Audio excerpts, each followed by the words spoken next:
What is it that we are missing?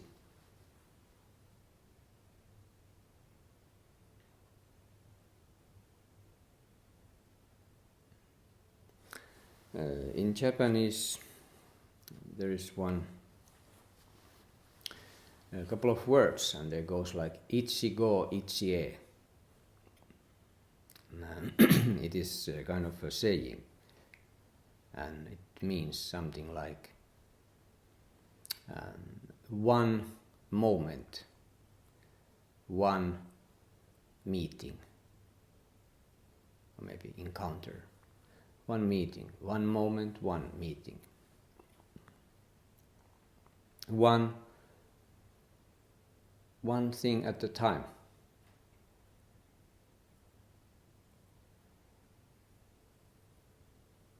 Not the next moment, not the moment before, but just one moment and one meeting.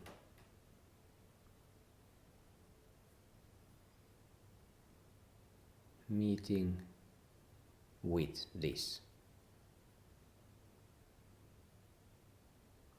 Candlelights, apples, sunshine, breath.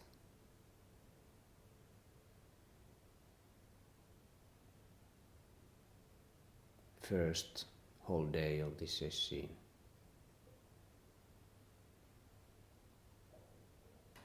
Nothing to do, except just this one meeting.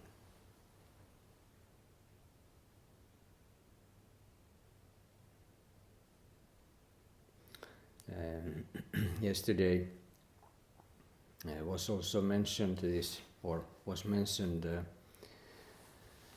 this kind of opening talk. I said that everyone is searching after something, looking for something.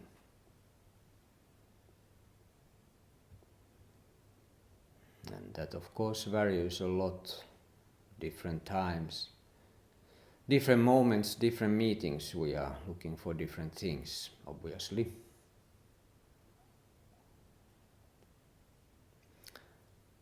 Perhaps some people are looking more of one kind of things, maybe one kind of satisfactions, and other people are searching for other kind of pleasures. But we are looking for something to fill up. Can we say to fill up some empty space?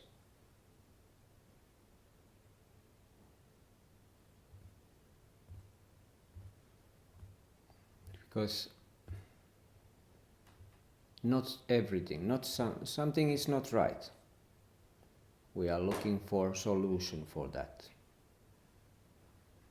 Pain. Some kind of pain, perhaps. Relief from that pain.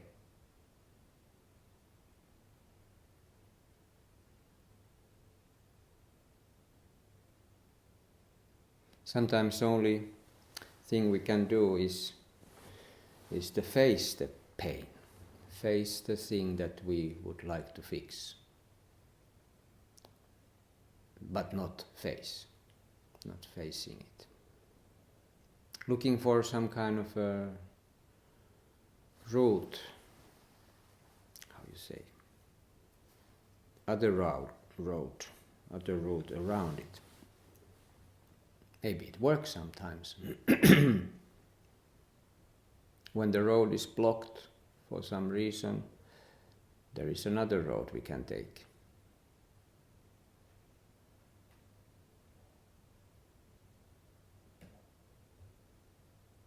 We are looking for something.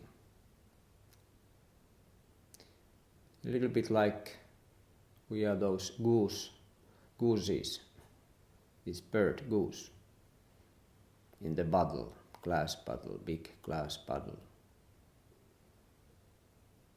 that has this tiny opening only, that we can't come out.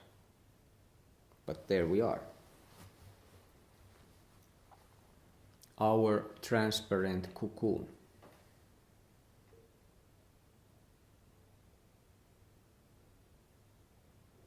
That is you know, of course, this little story that there was this Chinese, some kind of ruler, and I think he set up this challenge for someone that maybe that was the custom or hobby at the time back then, that they put this little baby goose in the bottle and feed it them, and then they of course grow big, and then they were there. And then maybe they just add some spices and other things and made a nice cup of soup. It was very handy.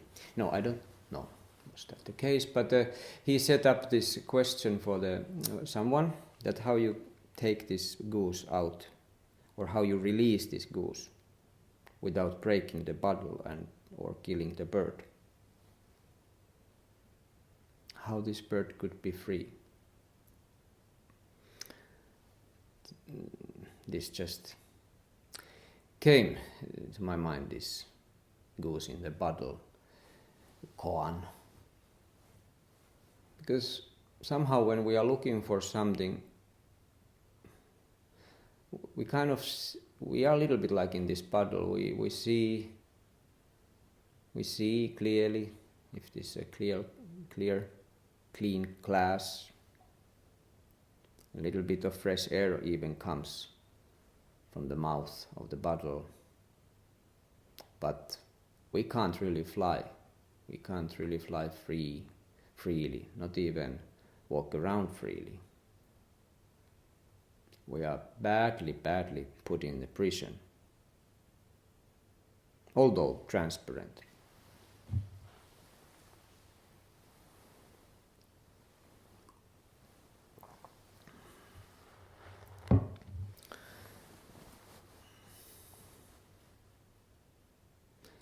Of course, sometimes this bottle is quite large, not always tiny little bottle, but like a size of the big house. Nice job. Even that could be big bottle that where we are in. Still there are moments we hit our nose, the transparent wall we can't walk through. What has created this glass around?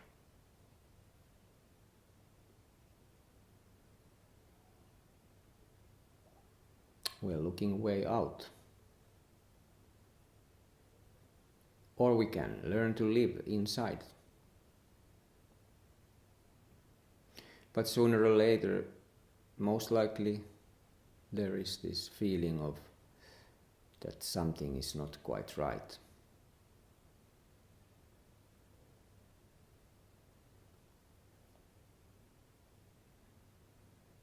I think it is very true. I mean, it's not about my opinion at all, but this first noble truth that was stated by Buddha back in the days, that the life is, that the first noble truth is that there is suffering.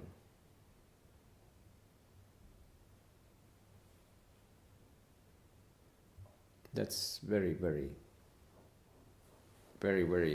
undoubtedly so. And then, of course, it's not only that there is suffering, but there is also cause of suffering. There is how this bottle came to be. There are reasons for that. And we might even know those reasons. We know some spots or some difficult place, emotional places or and such within us. We know those areas that we clearly have challenges. And then we of course can go deeper and try to, or we can try to see what is the cause of those difficulties. And then we have a Buddhist explanation, or we might have some modern psychological explanations, and sometimes they are working together quite nice, I think. They are overlapping and supporting each other.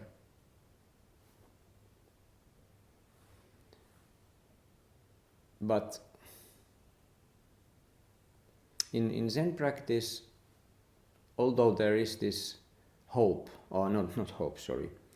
There is no hope, I'm sorry. But there is this, let's say, promise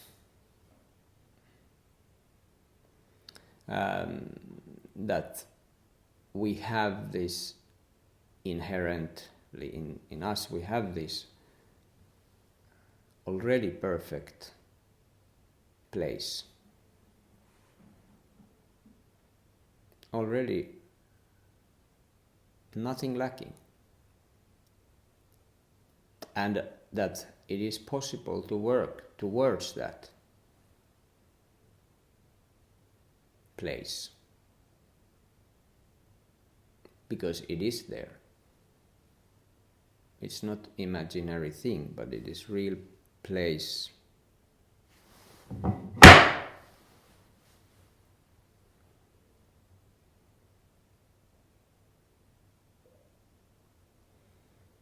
So we have this promise in this practice. Of course, there are no guarantee that no one has told us that if there is such a thing, then freedom from these places we are suffering. If there is this freedom and it is possible to go there, it's possible to discover it. But when this really will happen, that's no one knows. So there is this sort of excuse that if nothing happens, we won't return money anyway. But there is this hope. No hope. again I said hope. I don't like this word hope because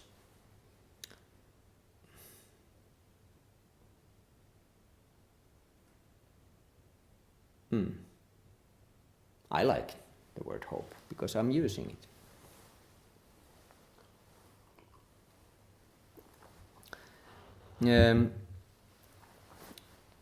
Okay, let's say that we are looking for this place where we can set free, where we can open up perhaps differently than we do now, where we don't have to separate things so strongly, or where we don't need to grasp things so desperately. That we can walk around with open hands, and everywhere we look, everywhere where we are at ease. We are at home, at peace. Even if there are some very difficult things going on. Is that possible?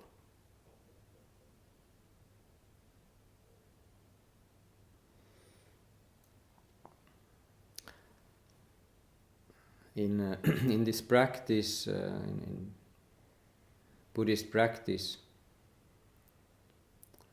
there's this term, if I remember it correctly at all, bodhicitta or something like that. That we we are wakening up to this calling, this call of finding out this Buddha nature that is already within us perfectly. This mind is called this mind that is searching for that freedom within us is crucial. Otherwise we can't really practice.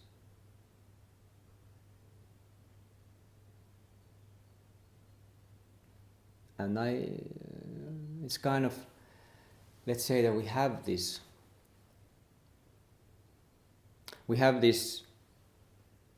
perfect, complete Buddha within us, awakened one. But it's kind of not actively, it's kind of a magnet, but it is not activated without this mind arousing that is looking for that bodhicitta. Then it starts to work.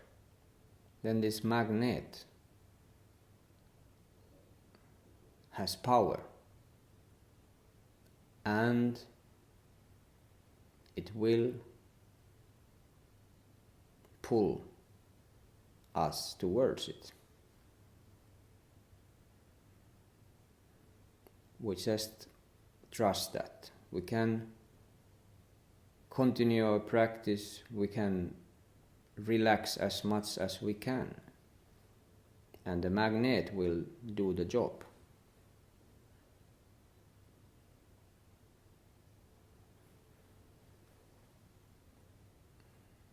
It's a gravitation sort of thing.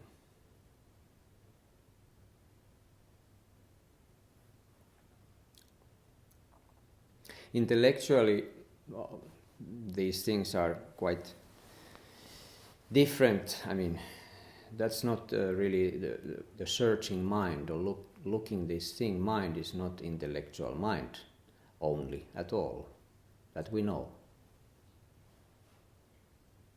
It can be helpful for sure if we have a clear concept sort of what we are aiming for and so, but that's really not so much help, except that if we can remind ourselves when it's difficulties arise, we can remind ourselves that what is it, this practice that we are doing.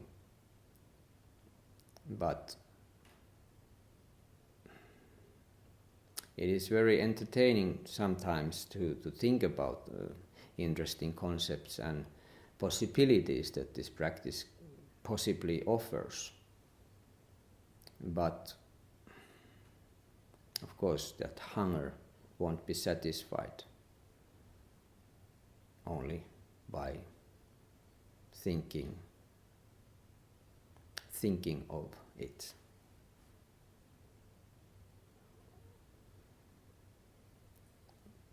So the practice itself is the work. Ichigo ichi-e, one moment, one meeting. Always here. Just this. One moment, one meeting. No need to look elsewhere.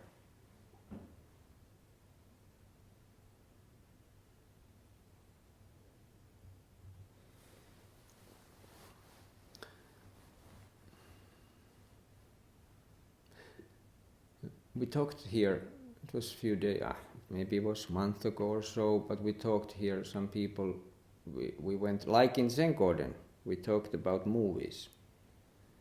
Not much, but there was this one movie that at least I was kind of saying that but it was so long ago when I saw it. I don't know how I would think about today, but in end of the 80s, or was it early 90s, it was a wonderful movie. It was this Strangers of Paradise or something like that, Jim Jarmusch movie. And as we talked about this movie and a little bit what is it that there is happening, and there is not so much happening in the movie. Not even colors are there. It's black and white.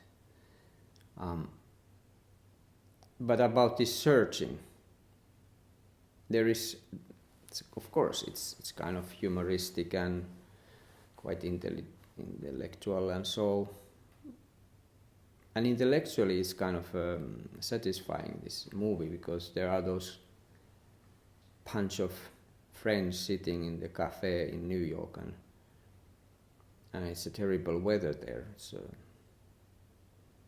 wet snow everywhere and cold, and really not so much fun they have sitting in cafe and hours after hours, days after days, and then one guy has this postcard from the West Coast, and it's the sun, of course, like here, a little bit more warm, beach. It's like the opposite for what they are having in New York, and so this idea comes, and they decide to go there. So they're really looking for this relief from the current state. And with some effort, they will finally made it. They made it, and they arrives that place. What was seen in the postcard. But for some strange reason, and it's maybe not strange reason, maybe it's very natural reason, of course. But also West Coast might have this winter weather, so it looks basically same there than in New York. So there is a wet snow, and then they are standing there, leaning to this. There's the bridge, and they are looking this view that is same than in the postcard, but at this time it's just as it was in New York. So that is the whole movie.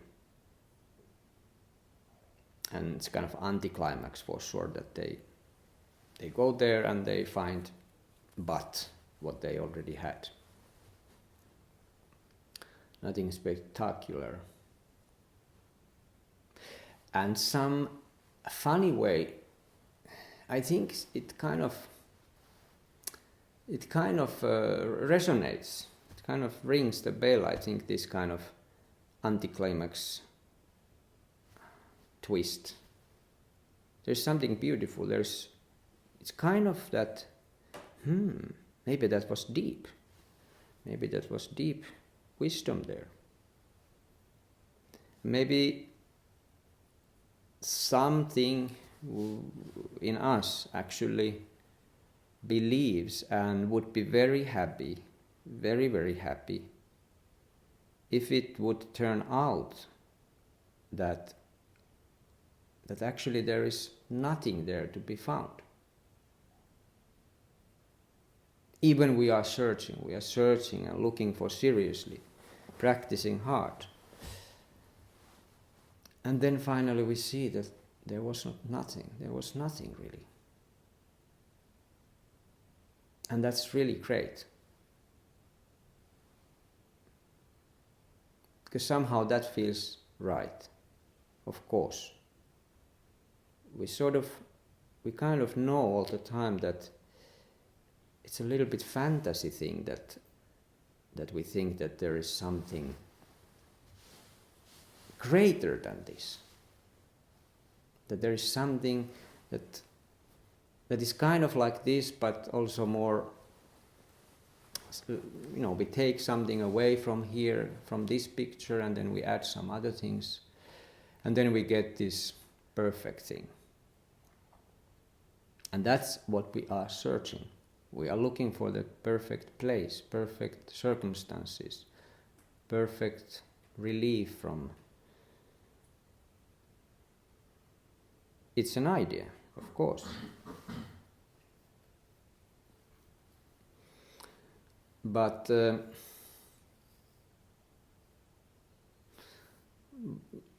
it's kind of never-ending debate in Zen circles. Zen circle is Enso. There is no debate there, but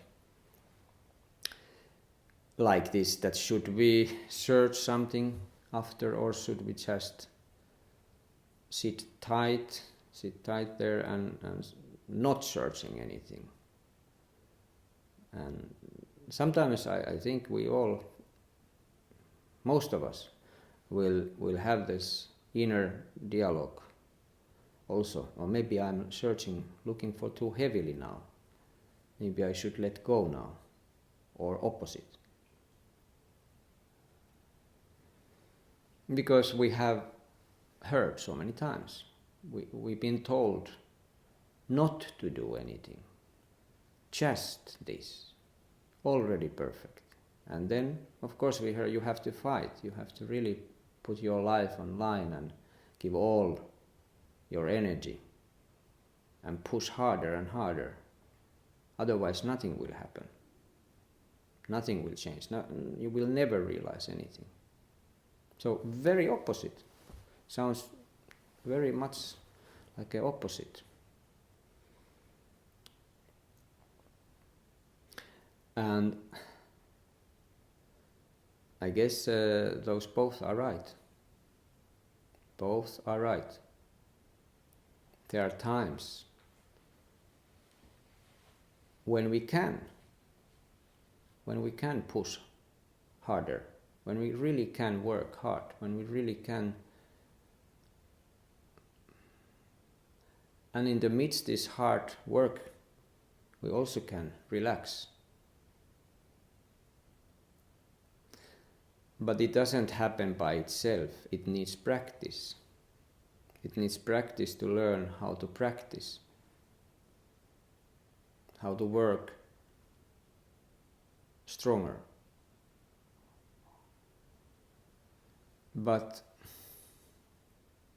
And that's what we are practicing. But still, words are so limited. As was in this maybe not so good metaphor or the movie example, those guys sitting in the cafe in New York, they didn't practice hard, we could say. They were kind of lazy.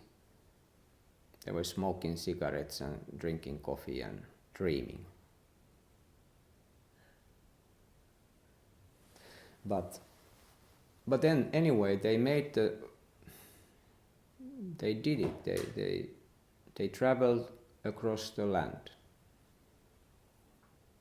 And maybe that was some challenge. That was hard work.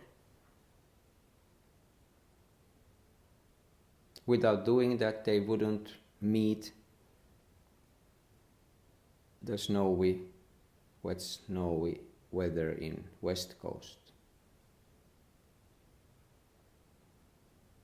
So only doing it, only traveling there, only making the effort, even if we are drinking coffee there first. We have to travel across the land. Because by the process, the work itself is the important thing. Even if it's not taking us anywhere.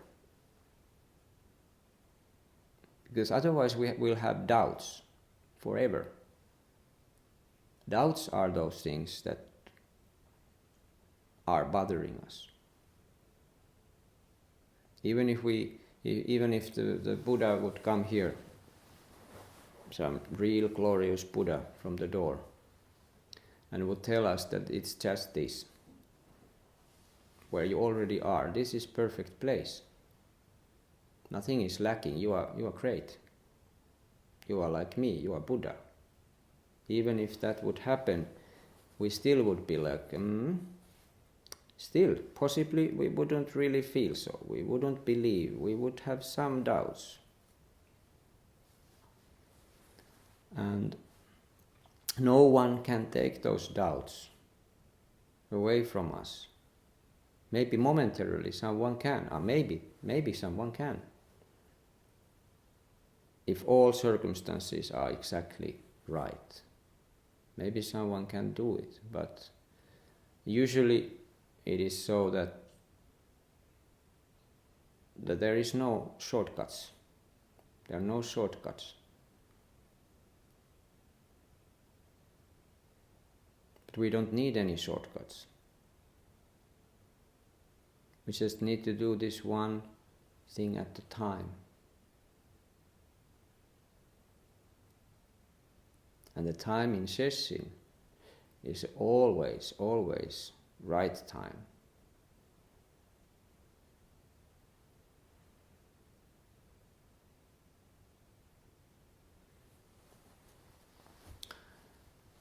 Buddha said in Diamond Sutra,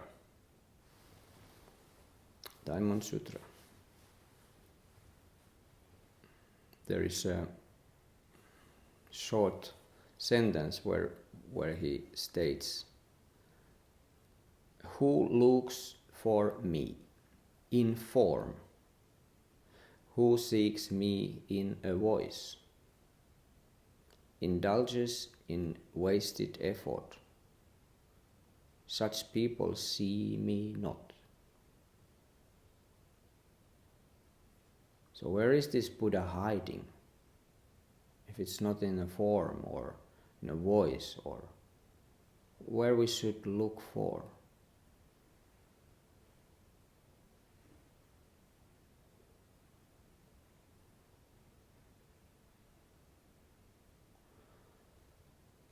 Those things that we cannot throw away, we have to carry with us.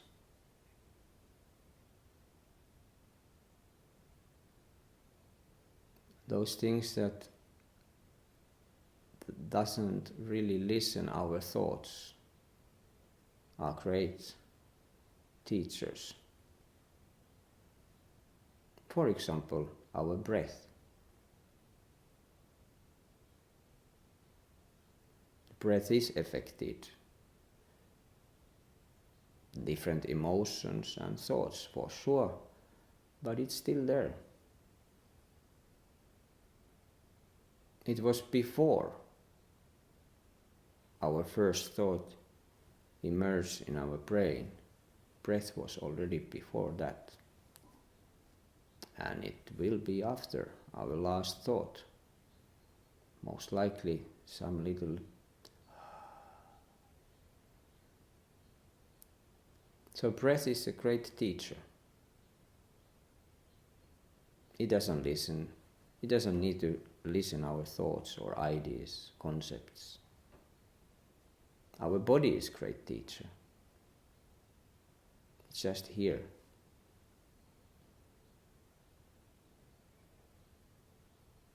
Those birds chirping outside, they are great teachers. They doesn't listen. They do not listen our thoughts. Candlelight is great teacher.